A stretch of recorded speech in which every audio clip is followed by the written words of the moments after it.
Welcome back, Knitches. I'm Trina. And I'm Melissa. And you're watching episode 9 of Knitches Get Stitches.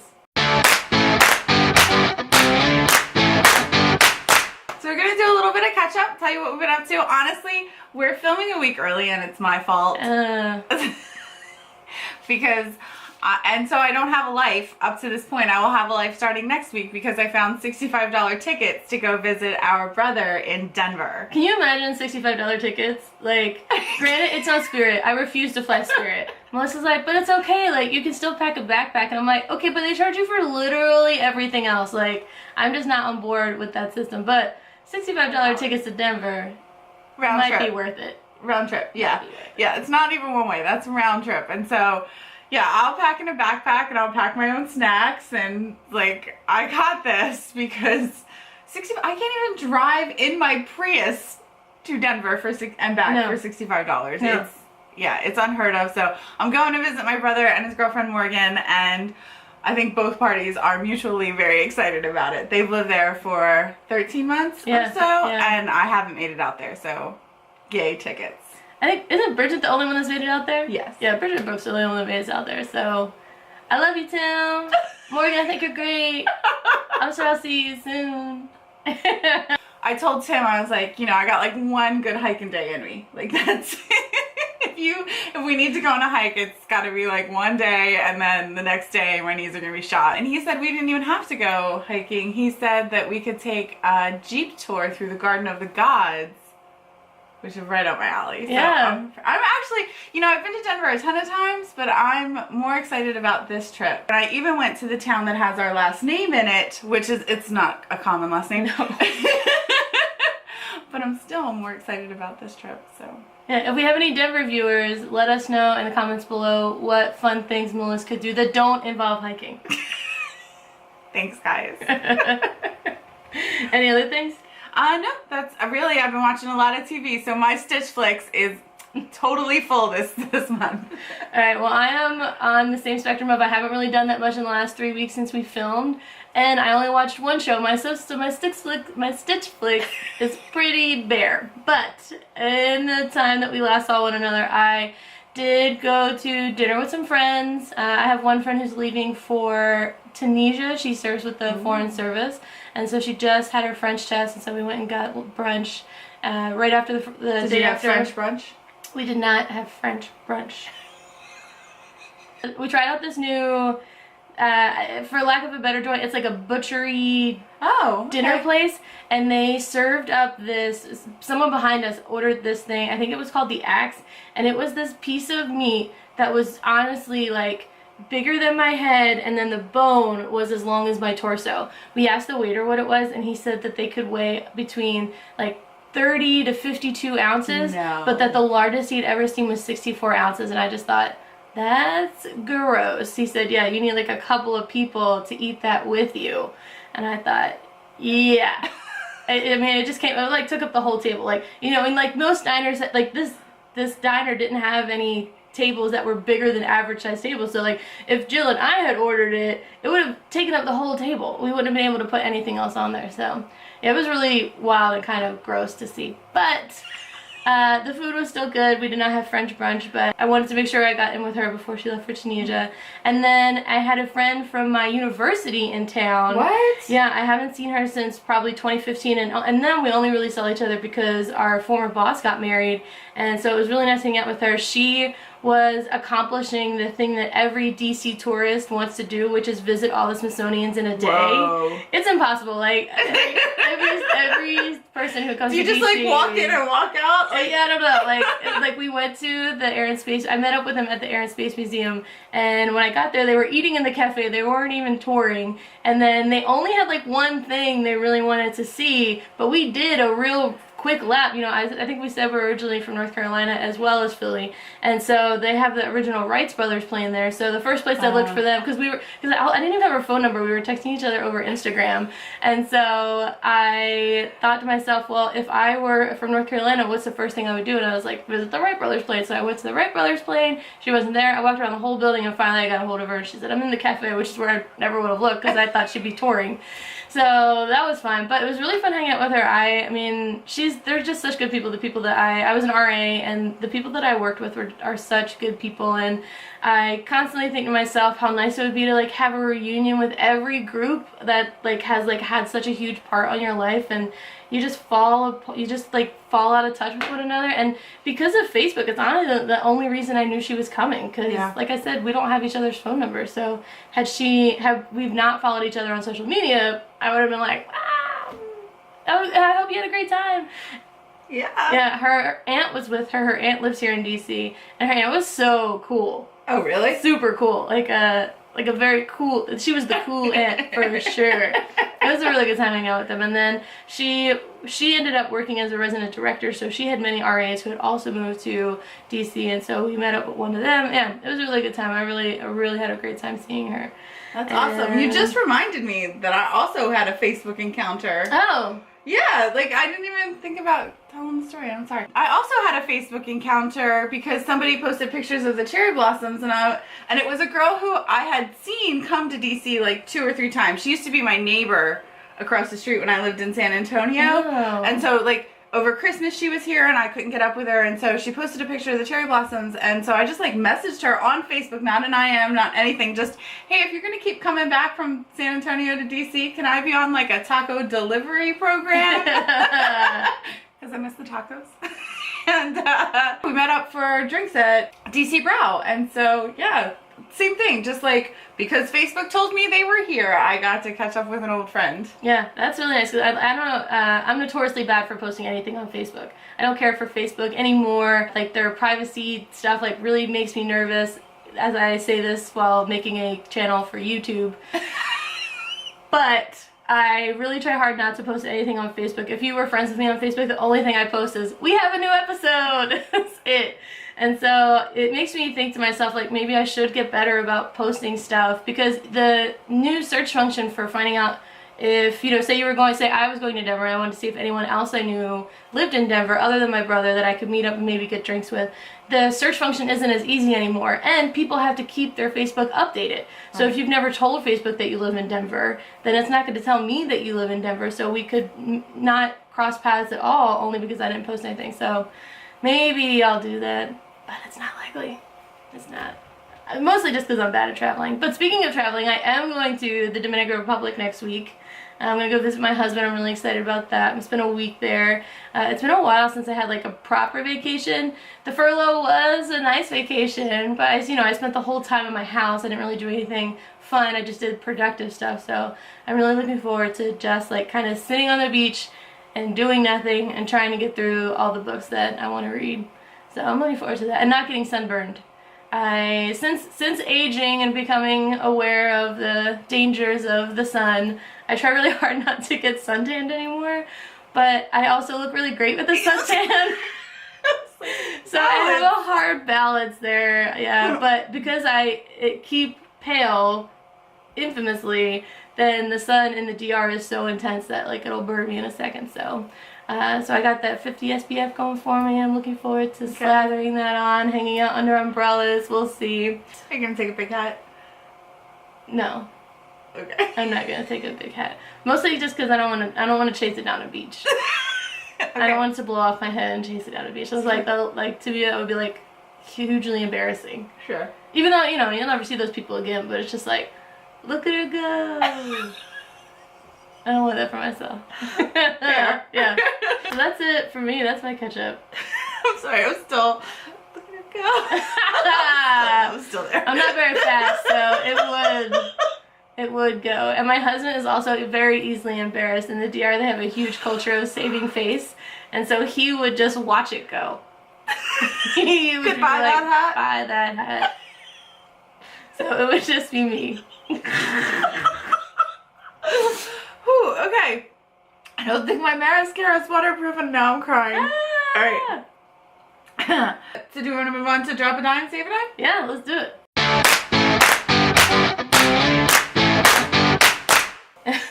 This month on Drop a Dime, Trina and I wanted to talk about tools and maybe how to save money on the tools that you need to produce your craft. Mm-hmm. I was thinking about this the other day because I was at Yarnia, and some of the people that I taught to knit when we did the Buy Nothing group class, they come to Yarnia now, and as they advance their skills, they'll ask me for help. And one of the things that one of the ladies needed was stitch markers, and I use kind of probably the cheapest stitch markers, honestly, because they're my favorite, not because, right, so I don't like the cute dangly ones. I think that they get in my way. They're just not my favorite. So I use the little light bulb safety pins, and they come in like packs of 200 for $10. But I was thinking about it because I didn't have them on me and she needed them. You can always just use like scrap yarn, and that's what really started me thinking, like, how, you know, people who do crafts, they love notions. Like, they're almost, yeah. You can almost become as addicted to buying notions as you can become to, like, for me it's yarn, right? Or buttons or whatever your thing is. You could just be buying these things. Yeah, honestly, one of my main reasons for wanting to start embroidery was so that I could get those silly crane scissors. I had no other reason in my life to need them. And so I thought, well, if I start embroidery, I can get those crane scissors and not have anyone question me about it. Alright, so yeah, so Trina took up an entire craft just for crane scissors. Just for a notion. And notions are crazy cute. I have like little Harry Potter dangly stitch markers that I love. And I will tell you, my mom made me stitch markers, and I do use those because those are sentimental to me. Stitch markers they can be really cute. And then you put them on your work, and there's little progress keepers, and there's just all these things that you could buy that aren't necessary, because you could just use little this big pieces of scrap yarn. I know you've seen my Raven, the needle keeper for my projects, and Melissa has even said, like, oh, well, no, it's not Halloween anymore, I should get you a different needle keeper. And I was like, no, that one works just fine. Just because it brings a little Halloween to every project doesn't mean that I don't need to keep using it. And so I feel like that's the big thing, is like knowing you have what you need. Melissa's been wanting this needle case for a long time. Why don't you talk more about it? Yeah, so, and it's prohibitively expensive. Like, let me just start off there. It's prohibitive, for me anyway, it's prohibitively expensive. But it's like handmade in the United States. It's got the Made in the USA label on it, and since my sister knows about that label, she told me what it means to have that label, and it means that like every single piece came from the United States. It's handmade in Brooklyn by another maker, and it's so pretty. It's just, and it's perfect, and it fits all, and it's actually fits my needle set perfectly. But honestly, my set came with a case that's functioning just fine. And so every time I like look longingly at this case, Trina will walk by me and say, there's nothing wrong with your case. You're right. Yeah, it's tough balancing your desire of want versus your need, because I mean, you just think like I think constantly, like, this cute thing is gonna bring me so much joy. There's like a number of things at my desk at work that are just cute, and I have them there simply because they bring me joy. I needed a pencil sharpener, and I hunted months for a cute pencil sharpener. I mean, it ended up being under $3, so I don't feel bad about it, but it's just this little hedgehog that's pink, and he sits on my desk. And I only need him every month or so. And he's even a manual one, it's not electric. But he was just so cute that I had to have him. And I have a lot of things like that. And so it's really important that you think about, do you need it or do you want it? And if you want it, is it right? Like, for me, that needle case cost the same amount as a sweater's quantity of yarn. Wow. I don't think I realized that.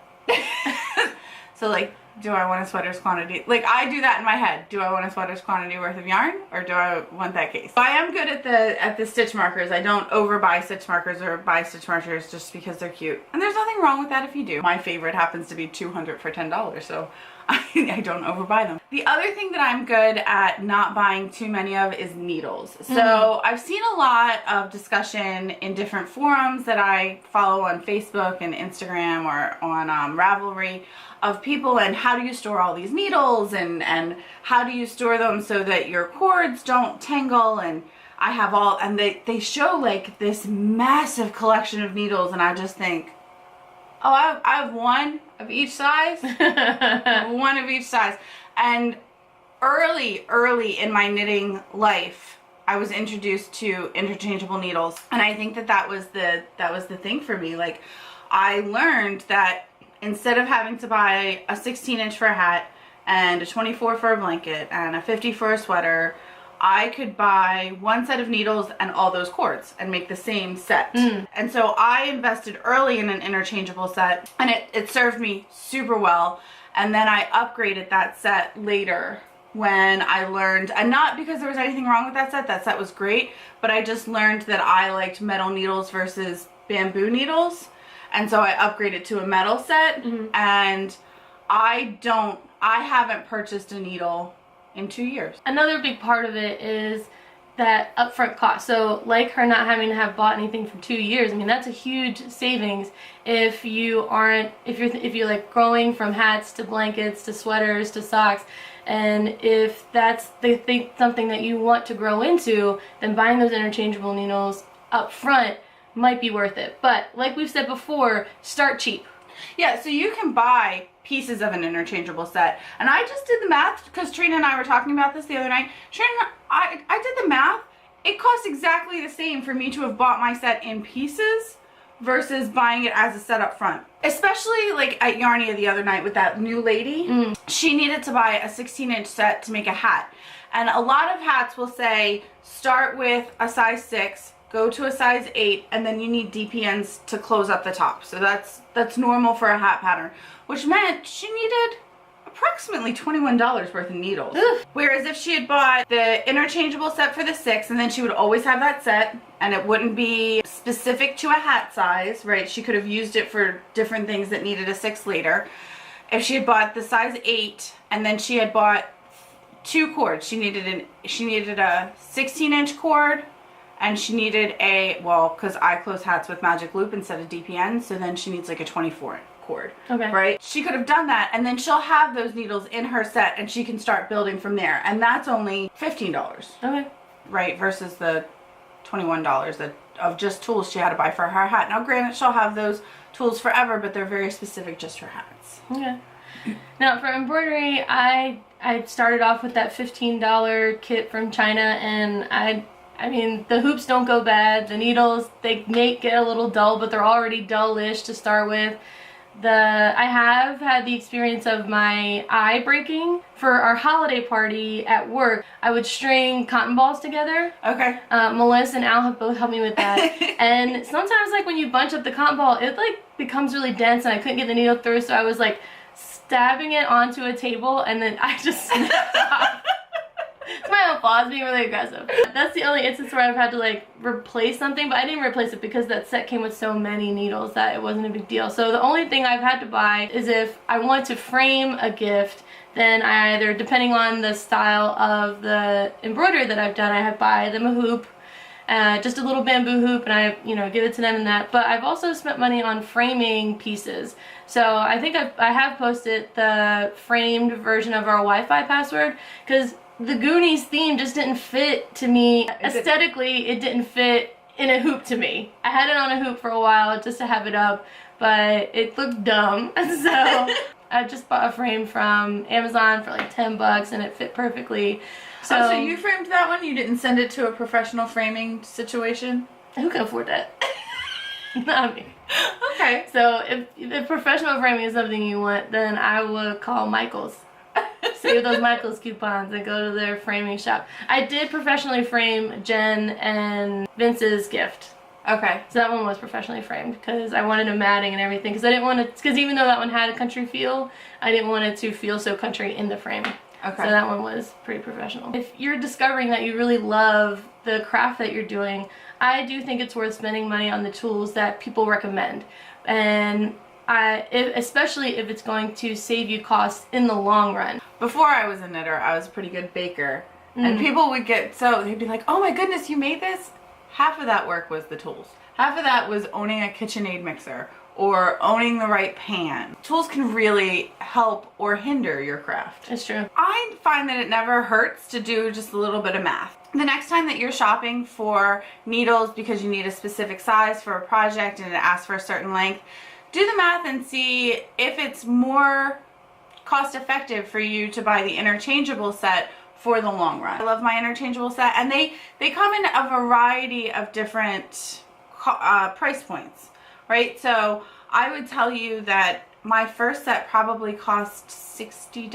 I bought it from Knit Picks, and it's still serving somebody else. I gave that set to Bridget. My new set, I have the Chow Goose set, and I like it for a couple of reasons. I like it because it goes all the way from 2 to 15, and many sets don't have that big of a needle size range. And I liked it because I like the cord on it, and that set goes anywhere from like $130 to $170 depending on where you buy it. Okay. Yeah, we'll link it below just so you can check out the options that we're using. And if you're starting out and you really think that if you're anxious about buying a product from somewhere overseas because of the ethical complications of it, but it's what you can afford, it's okay. Yeah. Especially because it's the thing that you have to buy that one time. You know, and then once you decide that you really love that craft and you want to graduate to something that's more ethically founded, then I think that's okay. Yeah. Yeah, you shouldn't spend a ton of money just to try something. Yeah. You shouldn't have to spend it until you know that it's something that you love. Agree. But we're going to move on to our projects. Hey. I don't have very much to show you. Yeah, I don't either. I'll go first though. I started this project and it was actually asked for by one of our viewers, so I'm very excited about it. It is Miss Sugarcane from RuPaul's Drag Race.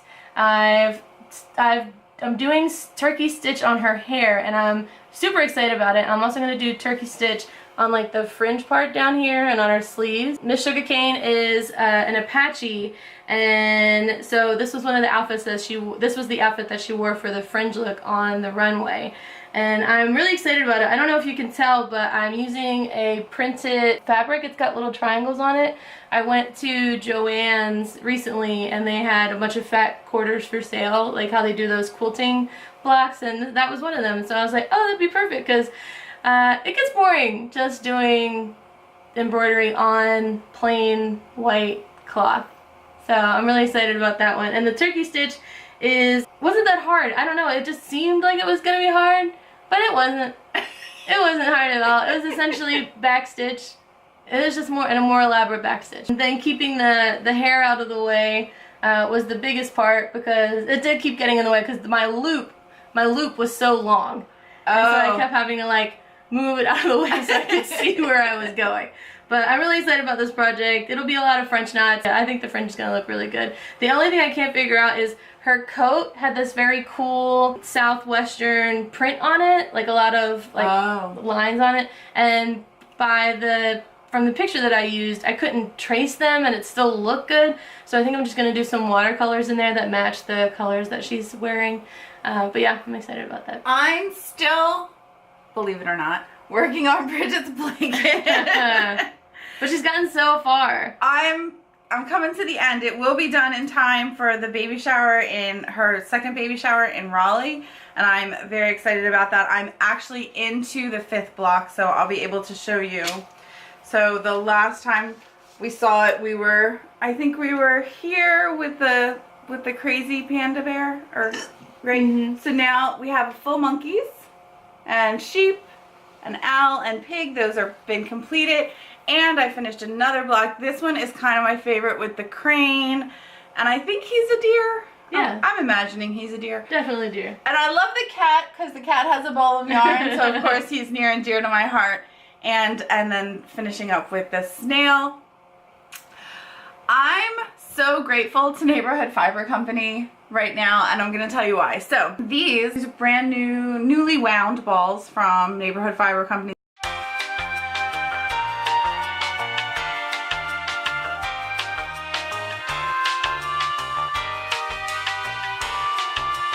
I'm super grateful about not having to weave in all those ends. Yeah. Because this project is 6 balls of yarn.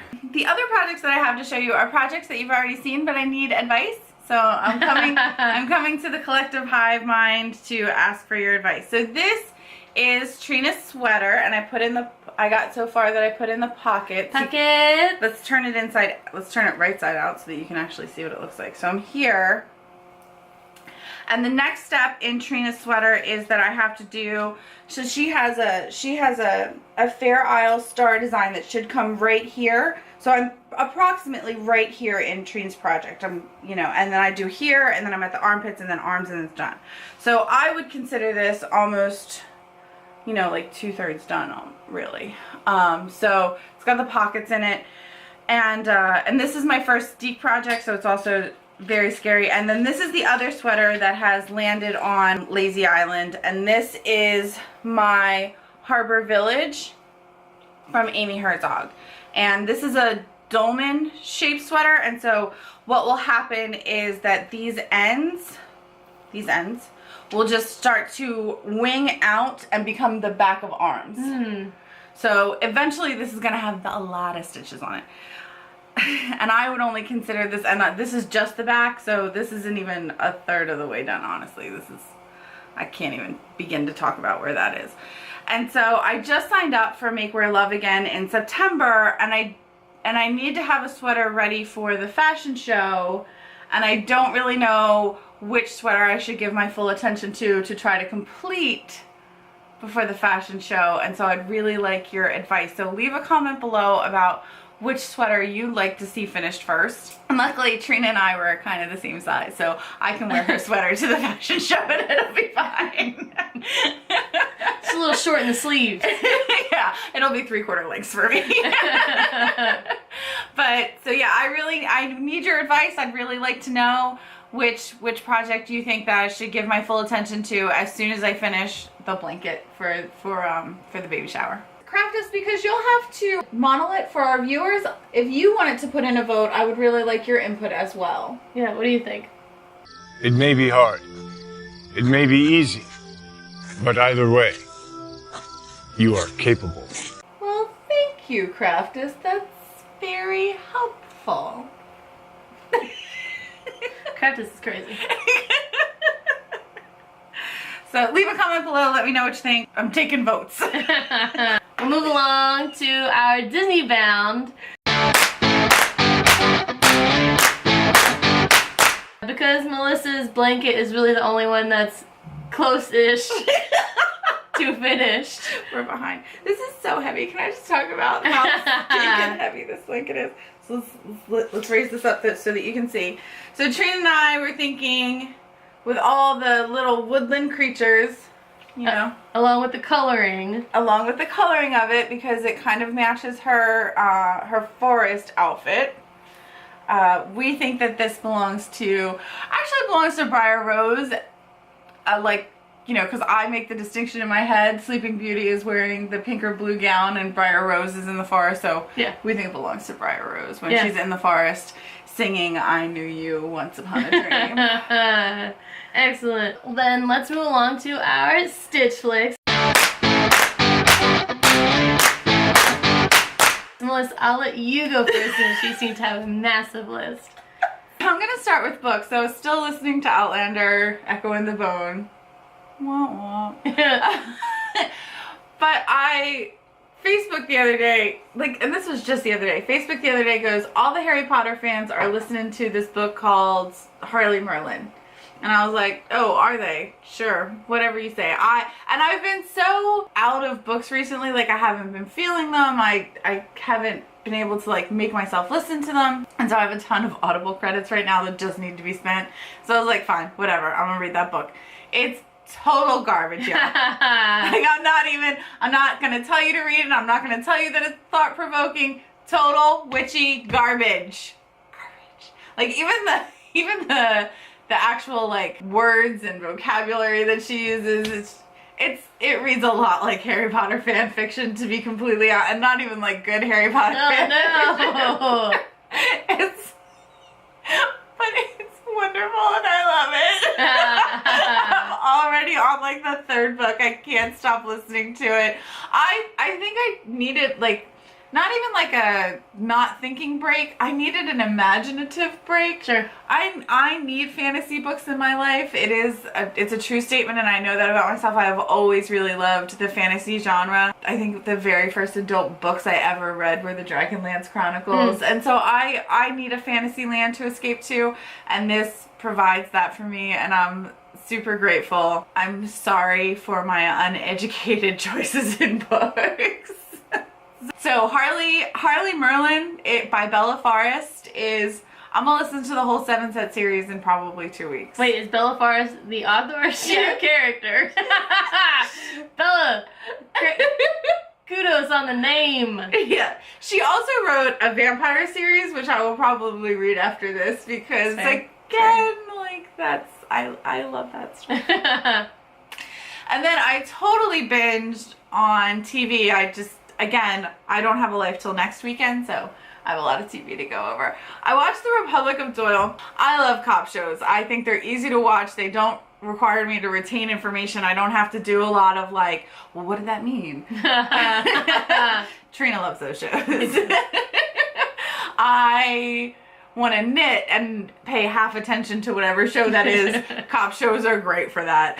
And Republic of Doyle is a cop show where he takes off his shirt all the time, and I was like, thank you for this. Who is the main guy? I don't know his name. Okay. But he is crazy handsome, and he's got very nice abs, and I just really appreciate all the shirt taking off that he does. Thank you, Doyle. Thank you, Doyle. And they live the show is filmed in Nova Scotia. Oh. Canada, you guys have the best shows. We're going to talk about it in a second. Keep going. So it's filmed in, no, I'm a liar. And it's filmed in Newfoundland. Okay. Yeah, it's filmed in Newfoundland, and they have the best accent. I love it. And I had the captions on for it, and so they finish every sentence with bye, right? And it's B apostrophe Y, because it's supposed to be boy, maybe. Oh. But they say bye. Hmm. Yeah, I can't. I'm not from Newfoundland, but their accent was so endearing, and I loved it so much. It reminded me much of. I'm also in love with the Minnesota accent, so it reminded me of that, like, you know, just down home kind of accent. It was beautiful. I loved it. So I really enjoyed The Republic of Doyle a lot. I also watched No Good Nick. Okay. Because Melissa Joan Hart, Sean Astin, Eddie McClintock, like all the people I love were in a television show.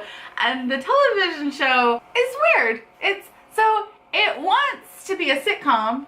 Like, it wants to be a sitcom so much it has a laugh track, but it also wants to be about a girl who takes advantage and defrauds a really nice family. Oh. So it's kind of like, it's a little bit like Sneaky Pete meets Growing Pains. I don't... Maybe it could work if you had a dark sense of humor. Yeah, it feels a little bit funny, honestly. I also watched Ripper Street, again, cop shows, you guys. But Ripper Street, the main character happens to be Mr. Darcy from the version of Sense and Sensibility that I love most, the one with Keira Knightley in it. I'm not gonna know his name, but Colin Firth? No, Colin Firth was in the other one. Oh, I don't know. Yeah, so I recognized him as Mr. Darcy, and I was like, oh, Mr. Darcy he's a cop. And it's about London during the same time as like Jack the Ripper, so it's a little bit historical, you know. I also loved Murdoch Mysteries in Canada, but this one is England, and it's got a really good cast. Oh, Neville from Harry Potter shows up in it eventually. Okay. Yeah, I really enjoyed it. It was a very good show. Really easy watching, highly enjoyable. I watched the first 2 seasons of Versailles because Al and my cousin Sarah said that I should watch it. It's very good, but I will tell you I spent more time Googling, is this accurate, than I did watching this show. And turns out it is. Oh. Yeah, it turns out that they did a really good job. They sped up the timeline. The timeline isn't like 100%, and that's okay with me because like I don't want to wait 5 years between each incident like it happened in real life. But it is also very dramatic. Very dramatic. It's not feel good at all. It's very dramatic. Sure. But you know, it's neat to watch the the history of Henry XIV. He's building Versailles. Like, you get to watch him build what becomes Versailles. Okay. Which is neat. There's one more thing that I did, and it's totally kitschy. I'm not even going to care about it. So I watched a movie called The Jane Austen Book Club because it was like new on Netflix and I had never seen it before. And it inspired me not to read all the Jane Austen novels because I have done that before in my life, which they're all free on the internet, by the way. So if you are inspired, those are free on the internet. But I watched all the Jane Austen movies. Okay. Because I love them. Okay. They do bring me joy. And so I watched everything except for Northanger Abbey because I couldn't find a good version on it. And so again, if you're watching and you happen to know of a really good version of Northanger Abbey, I'm willing to pay money for it if you tell me it's a good version, because all the free versions were from like 1980 and I was like, this is gonna be a lot of like, I feel like films from the 80s, they just stared at the camera for like 45 seconds. I don't watch that. That was acting back then. I don't really get it. So if you think that there's a good version of Northanger Abbey out there that I should pay the money to see, I would love to wrap up the whole series. I had watched most of them before. I had not watched the newest release of Mansfield Park. Okay. And it was okay. I didn't love it as much as I loved the old Mansfield Park. Okay. So that's, yeah, I Jane Austen movie clubbed myself. I can't with any confidence say I've ever seen a Jane Austen movie adaptation. Pride and Prejudice? Nope. Emma? Nope. Really? Really. Wow. Yeah. I see the costumes and I'm like, not for me. See? I see the costumes and I'm like, oh, what's that? I did watch that one where Kerry Russell is a fan of Jane Austen and she goes and like does the immersion, I guess. I watched that one. I don't think it counts, but I did watch that one. Okay, fair enough. And that's all my StitchFlix. Okay. I finished Warehouse 13, surprise, and I told Melissa, like, I had TV hangover all over again. If there were ever a show where I thought the characters were real, it's Warehouse 13. I love that show so much. And then right after, I went to the internet and was like, how much is the box set? Because I thought if then I could get a blooper reel, I might get like a behind the scenes look, I'm gonna get, interviews with the cast. Like, I love that show and I want to enjoy every part of it. I went back and rewatched the webisodes, and what I didn't realize the first time is that, like, from season 3 on, they're just ads for the Prius. Like, they were pushing the Prius really, really hard. It's almost laughable. Like, Jinx drives a Prius, and then Claudia's like, oh my gosh, this is like the most amazing car ever. So then Claudia gets a Prius. Every time they rent a car, it's a Prius. They have like conversations about the radio system and how you can access Bing and Pandora all through the Prius, and I just thought, this is too much, you guys. Like, I get that you're on Sci-Fi and you need extra funding, but they went really hard in a Prius, which, I mean, makes sense for their show, I guess, kind of, whatever. But I love that show. It's available for free on IMDb Free Dive, so if you have Prime, both of us recommend watching it. It's an excellent show. I caught up on This Is Us, kind of. I think I'm still an episode or 2 behind, but an idea for a new embroidery instantly came to me while I was watching it. So, there's all that handwritten embroidery that's, you're awesome or something. And for me, like, I don't want to decorate my house with something like that. So it's not something that I would make for anyone unless they ask me to. But when Randall calls Beth and leaves that voicemail, immediately I saw the embroidery, "You're gonna regret it." And it's just like back when Melissa and I talked about catching up on, or when This Is Us came back, Melissa and I were talking about the episodes, and she was like really worried about whether or not Randall and Beth are going to be together, but then everything resolved by the end of the episode. But now it's suspicious. Oh no. So we'll see how it goes. Against my own recommendation, I started The Perfectionists, the Pretty Little Liars spinoff. You're gonna regret it. You got me, Melissa. You got me. Yeah, The First episode, I'm kind of hooked, you know, but then it's the same exact plot, you know, like some teen died and under mysterious circumstances, and then there's these manipulating children, and then someone else dies. The best part slash worst part of Pretty Little Liars are the funeral outfits. Like, the outfits that they wear to funerals are just absolutely appalling. I can't imagine anyone would ever wear these outfits to a funeral. So the perfectionist takes it to the next level, and the fashion-y one of the show is wearing a belly midriff. Like, it has like this like piece cut out that like goes all the way down to her belly button. And I'm just like, why can't y'all just wear regular clothes to a funeral? It doesn't make any sense. Like, have you no respect for these people? It's real bizarre. Anyway, I'm gonna regret it, but both the people who I watch PLL with, they're also watching it, so at least we'll suffer together. And you know, they've been texting me trying to get me to watch it, and they're saying, no, it's really good. And I thought, you know, I said back to them, we all loved Pretty Little Liars in the beginning.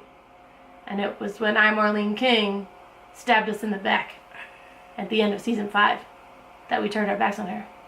But still suffered through 2 more years of it. So, it's over now. I'm in it.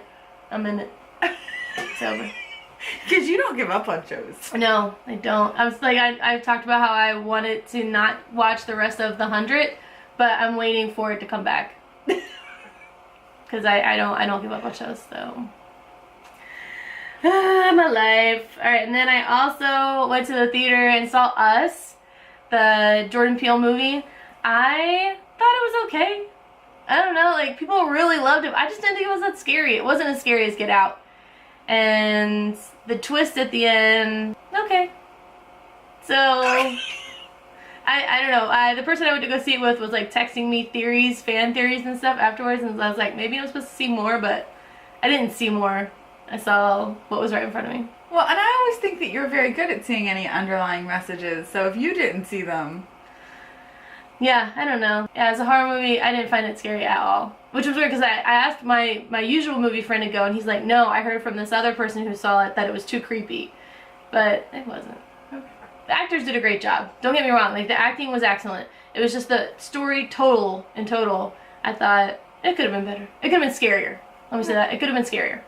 And then I also went to go see Shazam. I'm really hoping that this catapults Zachary Levi's career again. Not that it really went anywhere, but after Chuck, I just feel like we didn't see him that much, and then he popped up in Mrs. Maisel, and I love Zachary Levi, so I'm really hoping that that Shazam puts him back on the map and makes him like an A character, or an A-list actor that gets him like tons of roles, because I'd love to see him more. But Shazam was a lot of fun. My only hang up about it was he has this like he can shoot lightning out of his hands. Oh. But when he finally meets the bad guy, Mark Strong, who I also love, I will always see a Mark Strong movie, he never once shoots him with a hand lightning. Once. It's Did he suffer from like performance anxiety? I don't know. I mean, he was still like figuring out his powers, so maybe like that wasn't just like the thing that immediately came to him to do, but I thought like, you have this awesome power where you can shoot people with lightning, use it, and not once did he use it. And so that was my one hang up about it. But otherwise, it was a lot of fun. And that's it. That's all my StitchFlix. So speaking of A-list, it just reminded me of our conversation the other night. So Trina, we were out on Wikipedia looking at something because Sean Astin was in No Good Nick. Mm-hmm. And in his Wikipedia profile, it said, or not his Wikipedia, his IMDb profile, it said, if you want a personalized message from me. On his Instagram profile. Oh, Instagram profile. Yeah, okay. So first I started at Eddie McClintock's Instagram bio just to see like if he was in anything, and that's how I found out about No Good Nick with Sean Astin. And in Eddie McClintock's bio, it said, for a personalized video, click here. And I was like, okay, that's weird. I didn't pay any attention to it. And then I went to Sean Astin's page, and like, to me, Sean Astin is famous. Like, I will also go always see a Sean Astin movie, or a TV show at this point now that he's acting in TV. And he also had it, so I clicked on it, and you can pay like B, C, D, E, F list actors and there's also athletes on there. You can pay them some amount of money to make you a personalized video or make your friend a personalized video. And I thought, that's pretty cool. Trina and I got lost in the internet for a good hour. We were like, is this person on there? What about this person? How about this person? Yeah, it was really fun. Shout out to Brendan Fraser. Please go be on that site. Trina and I both want a video. Brendan, we will also go see you in anything. So if you get back out there, we're there for it.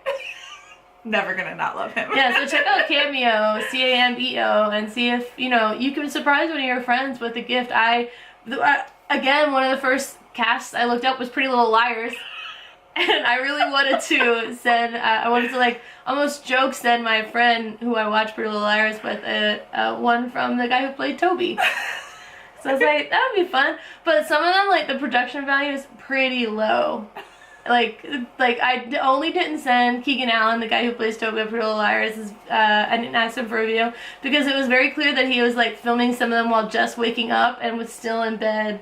And I was like, you can try a little hard, dude. I'll pay you a chump of change for you to do 3 minutes worth of work. So, but it was still fun, and they have some of the videos posted, so you can see how they do the video for other people if that's what you want to do. So it was cool.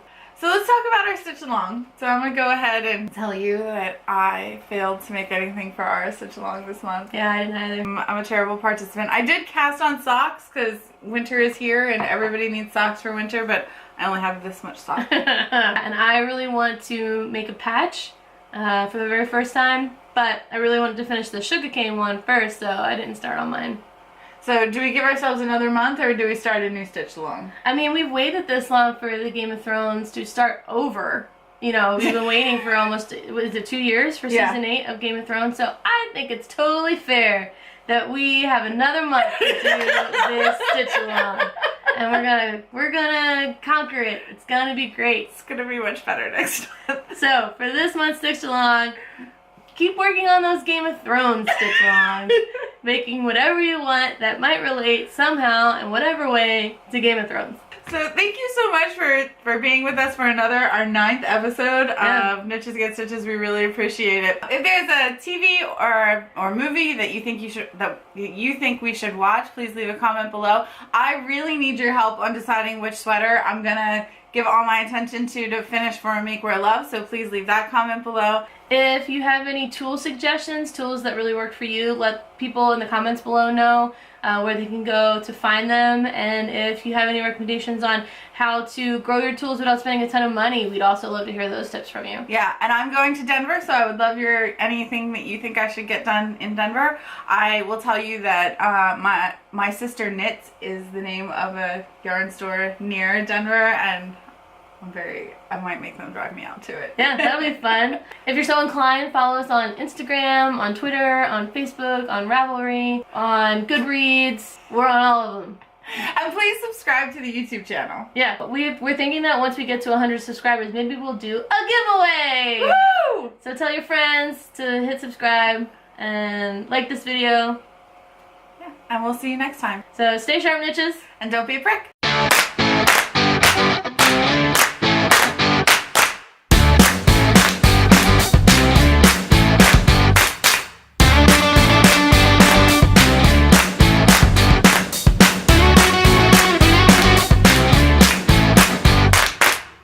Been stifled. Wow, we lost the ball! Nah, another ball down! So many